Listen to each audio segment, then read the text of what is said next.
ফিলিস্তিনের মুসলিম বিজয়ের ইতিহাস বেশ দীর্ঘ এবং পর্যায়ক্রমে বিভক্ত।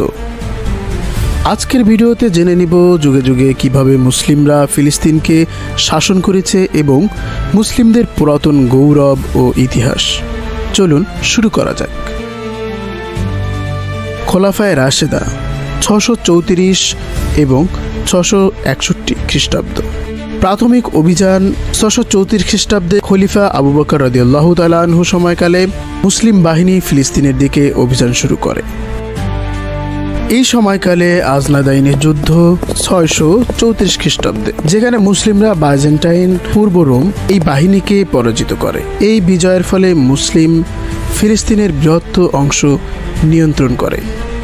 জেরুজালেম বিজয় 637 খ্রিস্টাব্দে, মতান্তরে 638 খ্রিস্টাব্দ খলিফা ওমর ইবনুল খাত্তাব রাদিয়াল্লাহু তাআলা আনহু এর শাসনামলে মুসলিমরা জেরুজালেম অবরোধ করে এবং অবশেষে শান্তিপূর্ণভাবে তা দখল করে নেয়।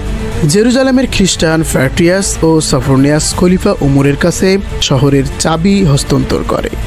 ওমর রাদিয়াল্লাহু তাআলা আনহু জেরুজালেমের অধিবাসীদের জান মালের নিরাপত্তা এবং ধর্মীয় স্বাধীনতা নিশ্চয়তা দেন, যা উমরীয় চুক্তি নামে পরিচিত। উমাইয়া খিলাফত 661 থেকে 750 খ্রিস্টাব্দ ও আব্বাসীয় খিলাফত 750 থেকে 1258 খ্রিস্টাব্দ। এই সময়কালে ফিলিস্তিন বৃহত্তর ইসলামী সাম্রাজ্যের অংশ ছিল।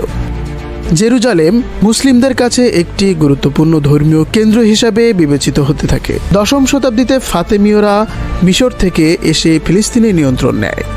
এই সময়কালে জেরুজালেমের গুরুত্ব বজায় ছিল, তবে রাজনৈতিক অস্থিরতাও দেখা দেয়। এরপর হয় ক্রুসেড। 1099 খ্রিস্টাব্দে প্রথম ক্রুসেডের সময় খ্রিস্টান ক্রুসেডরা জেরুজালেম দখল করে নেয় এবং সেখানে একটি খ্রিস্টান রাজ্য প্রতিষ্ঠা করে। পরবর্তীতে মুসলিমরা ক্রুসেডদের বিরুদ্ধে দীর্ঘ সংগ্রাম চালায়। আইয়ুবী ও মামলুক সালতানাত 1187 থেকে 1516 খ্রিস্টাব্দ। সালাদিন জেরুজালেমের খ্রিস্টান অধিবাসীদের প্রতি উদারতা দেখান। এরপর মামলুকরা ফিলিস্তিনের শাসনভার গ্রহণ করে এবং 1516 খ্রিস্টাব্দ পর্যন্ত তা বজায় থাকে। উসমানীয় খেলাফত 1516 থেকে 1917 খ্রিস্টাব্দ। 16 শতাব্দীর শুরুতে উসমানীয়রা ফিলিস্তিন দখল করে নেয় এবং প্রায় 400 বছর ধরে এই অঞ্চলের শাসন করে। উসমানীয় শাসন আমলে ফিলিস্তিন একটি প্রদেশ হিসেবে অন্তর্ভুক্ত ছিল। সুতরাং মুসলিমদের ফিলিস্তিন বিজয় একটি দীর্ঘ প্রক্রিয়া, যা 7ম শতাব্দী থেকে শুরু হয়েছিল এবং বিভিন্ন পর্যায়ে এর নিয়ন্ত্রণ বিভিন্ন মুসলিম শাসনের অধীনে ছিল। এই ইতিহাস ফিলিস্তিনের সংস্কৃতি, রাজনীতি ও ধর্মের উপর গভীর প্রভাব ফেলেছে। ভিডিওটি ভালো লাগলে লাইক, কমেন্ট করতে ভুলবেন না। পরবর্তী ভিডিওতে আবার দেখা হবে। ততক্ষণ ভালো থাকবেন। আসসালামু আলাইকুম।